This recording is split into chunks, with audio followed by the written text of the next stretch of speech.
Hello నమస్తే. BJP నాయకుడు ఆదినారాయణ రెడ్డి గారు బీజేపీ నాయకుడా మరి బీడీపీ నాయకుడా? బీడీపీ అంటే టీడీపీ ప్లస్ బీజేపీ వీళ్ళందరూ ఓకే. అదే బీడీపీ నాయకుడు అంటున్నా, లేదా టీజేపీ నాయకుడు, ఏదైనా టీజేపీ ప్లస్ బీజేపీ ప్లస్ టీడీపీ ఏం అర్థం కాదు. వీళ్ళు ఏ పార్టీ తెలియదు. ఓకే, కొంతమంది ఉన్నారు వాళ్ళు రెండు పార్టీల్లో ఉంటారు. టీడీపీ వాళ్ళు యాక్చువల్గా బేసికల్గా టీడీపీ వాళ్ళు సీట్లు దొరక్క అక్కడ దొరక్క ఇక్కడ దొరక్క బీజేపీలో జాయిన్ అయిపోయి నాయకులు అయినటువంటి వాళ్ళు కొంతమంది ఉన్నారనమాట. సీఎం రమేష్ గారు, సృజనా చౌదరి గారు, ఈయన ఆదినారాయణ రెడ్డి గారు, వీళ్ళు చాలామంది బీజేపీలో ఉన్నవాళ్ళు యాక్చువల్గా టీడీపీ వాళ్ళే నా తెలిసిన వరకు. సరే, ఎనివే బీజేపీ నాయకుడు కానీ టీజేపీ నాయకుడు కానీ బీడీపీ నాయకుడు కానీ ఏదైనా సరే ఆదినారాయణ రెడ్డి గారి కడపకి సంబంధించి ఒక వీడియో చూశాను నేను. చాలా అంతెందుకు 2-3 రోజుల నుంచి వస్తున్న వీడియో అనుకుంటా. నేనైతే ఈరోజే చూశాను. భారతీరెడ్డి గారిని తీవ్రమైన ఆరోపణలు చేస్తూ ఒక వీడియో చూసా ఇప్పుడే. దాంట్లో అంటే స్పెసిఫికల్ అదే నేను చాలాసార్లు చెప్పాను, ఇది there is a difference between YS Sharmila and YS Bharathi Reddy. Because YS Sharmila is an direct politics. ఆమె డైరెక్ట్ పాలిటిక్స్లో ఉన్నారు. వైఎస్ విజయమ్మ గారు, భారతీరెడ్డి గారు వీళ్ళిద్దరు పాలిటిక్స్లో లేరు. ఒకవేళ భవిష్యత్తులో వస్తారేమో మనకు తెలియదు, but at present they are not in direct politics. I think it is only Bharathi Reddy who is not in public politics, but she was targeted like anything actually.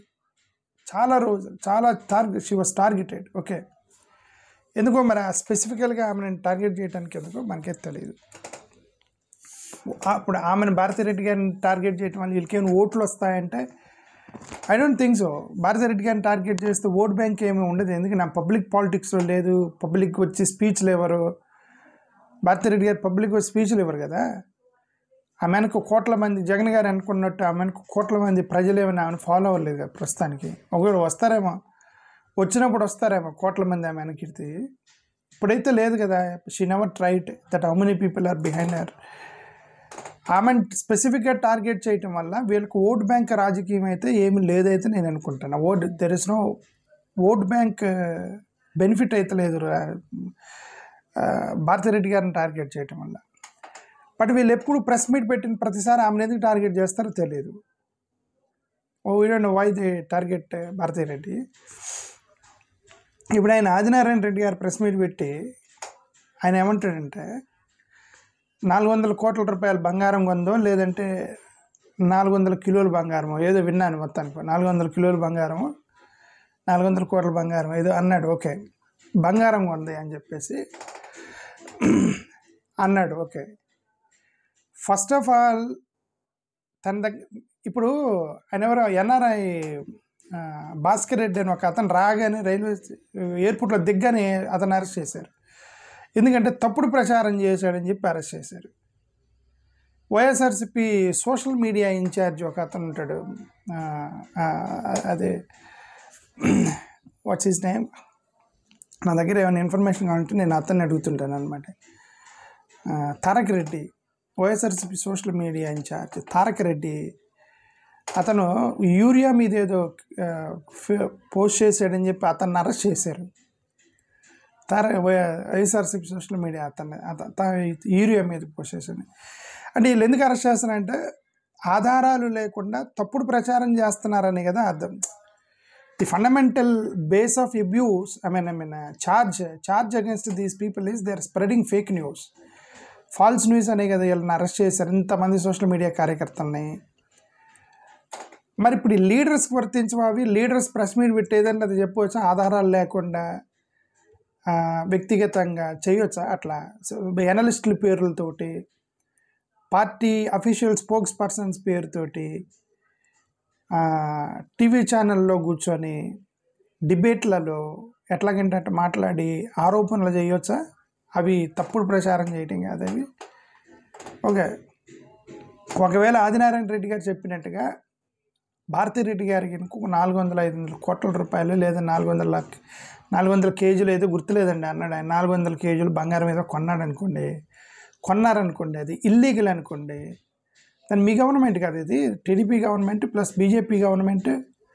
You tell to ED, tell to CBI and you tell to income tax. Okay, మీ దగ్గర ఆధారాలు ఉంటే మీరు చెప్పండి. మరి మీదే కదా government. ఆధారాలు సరే ఒకవేళ కొన్నారనుకోండి, లీగల్గా వ్యాపారాల్లో నుంచి వచ్చిన డబ్బులు పెట్టుకొని ఉండొచ్చేమో. ఓకే, సరే మీరు అన్నట్టుగా స్కామ్ చేశారు అంటే స్కామ్ ఆమె ఎలా చేస్తారు?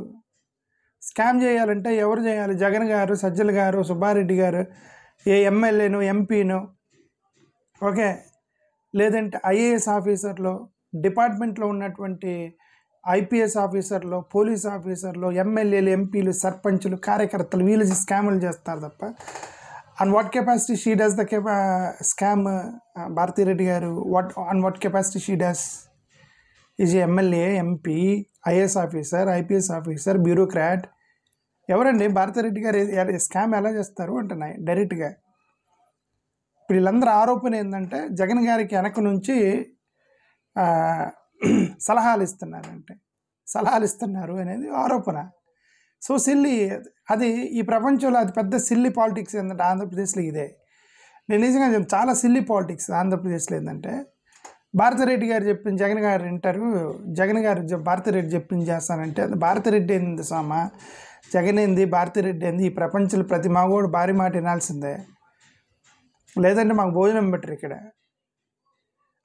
మా భార్య మాట వినిపోతే భోజనం పెడతారు ఏది మాకు ఇక్కడ. ఓకే, అంటే భోజనం కోసమని కాదు, ఇట్స్ అ ఫ్యామిలీ రైట్. వాళ్ళ ఇష్టం, వాళ్ళ కలిసిన ఏ నిర్ణయం అన్నా తీసుకోవచ్చు దాని మీద. సో దానిలో కూడా మనం డిబేట్లు పెట్టడం కరెక్ట్ కాదు. ఒక ఫ్యామిలీలో భార్య మాటలు భర్త వింటాడు, భర్త మాట భార్య వింటాడు, పిల్లల మాట తండ్రి వింటాడు, తండ్రి మాట కొడుకు వింటాడు, అమ్మ మాట పిల్లలు వింటారు. ఇవి ఏం రాజకీయ చర్చలు ఇవి? Are this political debates? కొద్దిగా సెన్స్ లేదు యాక్చువల్, నిజం చెప్పాలంటే. మనకి టీవీ ఛానల్లో కూర్చొని మాట్లాడే నిజంగా సెన్స్ లేదు చాలామందికి. These are not political debates. Okay, scam ఆరోపణ, స్కామ్ సరే అనేదో మా హత్య కేసులో ఆమె హస్తం ఉందని కూడా అన్నారనమాట. వివేకానంద రెడ్డి గారు హత్య కేసులో ఆమె హస్తం ఉంది అని అన్నారు. అదేనండి, ఇప్పుడు గవర్నమెంట్ మీది కదా, సిబిఐ మీ చేతిలో ఉంది, ఈడీ మీ చేతిలో ఉంది. మీకు చేతనైతే ఒకటేనండి. అంటే నేనేమన్నానంటే, ఇక్కడ అసలు ఏం అర్థం కాదు ఇక్కడ ఆంధ్రప్రదేశ్లో, మనకేం అర్థం కాదు. ఓకే, వాళ్ళే అంటారు పైన మోడీ గారు కాపాడుతున్నాడు జగన్మోహన్ రెడ్డి గారిని అని వీళ్ళే అంటారు. వీళ్ళు తిడతా ఉంటారు జగన్ గారినేమో, వీళ్ళు తిడతా ఉంటారు. మళ్ళీ వాళ్ళే ప్రచారం చేస్తారు మోడీ గారు కాపాడుతున్నాడు జగన్ గారిని అని.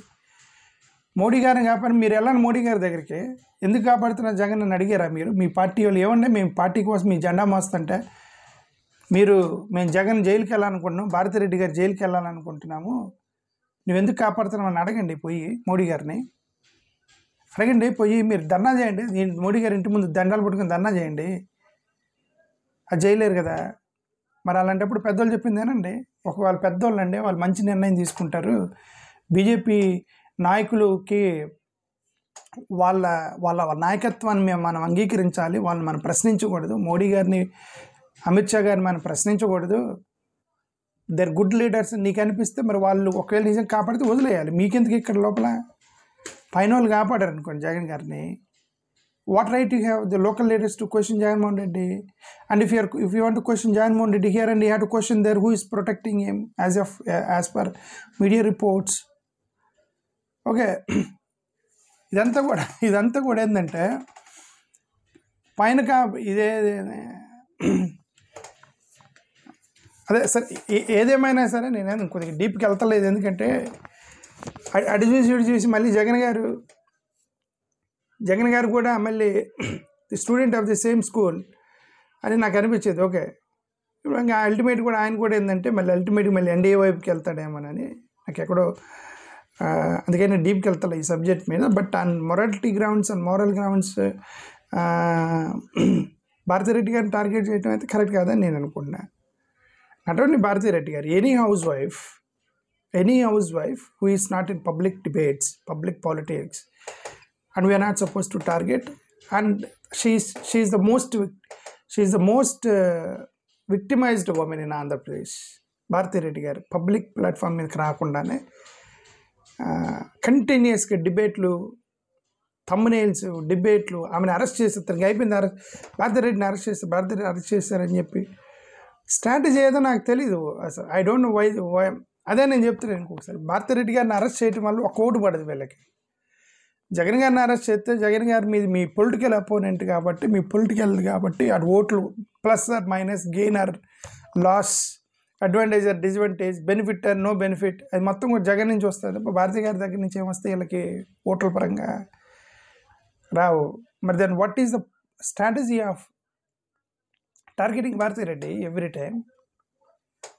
అది ఆ ఒక్క పొలిటికల్ స్ట్రాటజీ నాకు అర్థం కాదు ఇంతవరకు. ఎల్లో మీడియాలో ఆ స్ట్రాటజీ ఏంటంటే నాకు ఇప్పటికి నిజంగా అర్థం కాలేదు. అవసరం కూడా ఏదో నాకేదో తెలియదు. ఓకే, వీళ్ళందరూ అక్కడ టీవీ ఛానల్లో కూర్చొని మాట్లాడే వాళ్ళందరూ కూడా, టీవీ ఛానల్లో కూర్చొని మాట్లాడే వాళ్ళు మొత్తం కూడా ఓకే, అక్కడ సెక్యూరిటీ గార్డ్, భారతీ రెడ్డి గారి యొక్క బయట సెక్యూరిటీ గార్డు ఉంటాడు కదా, సెక్యూరిటీ గార్డు ఆయన ఇడ్లీ తిన్నాడు, చపాతీ తిన్నాడు కూడా తెలియదు వీళ్ళకి. ఎందుకు సెక్యూరిటీ గార్డ్ అని అంటే అతను బయట ఉంటాడు, ఇంటి లోపల ఉంటాడు. సెక్యూరిటీ గార్డ్ బయట ఉంటాడు. జగన్ గారి మరి భారతీ రెడ్డి గారి ఇంటి బయట సెక్యూరిటీ గార్డు అతను ఇడ్లీ తిన్నాడు, చపాతీ తిన్నా కూడా తెలియదు ఇవి అనలిస్టులకి. ఇంటి లోపల ఆమె బంగారం కొందా లేకపోతే చాక్లెట్లు కొందా అనేది వీళ్ళకి ఎలా తెలుసు? How do they know? someone must leak information from inside their house. Until and unless someone leaks the information, that how these people know? ఒకవేళ నిజంగా లీక్ చేసే వాళ్ళు జగన్ గారి ఇంట్లో ఉంటే ఇంక దాన్ని జగన్ గారు అండ్ భారతీ రెడ్డి గారు must think of their associates, చుట్టుపక్కల ఉన్న అసోసియేట్స్ గురించి ఈ should think of it. If information is keep leaking out, and they must think about this. Okay, సరే, anyway here my point is that house వైఫ్ని target చేయటం అనేది నేను చాలాసార్లు మాట్లాడాను, మళ్ళీ మాట్లాడుతున్నాను దీని విషయం. ఆ వీడియో చూసి అనిపించింది. థ్యాంక్ యూ, నమస్కారం.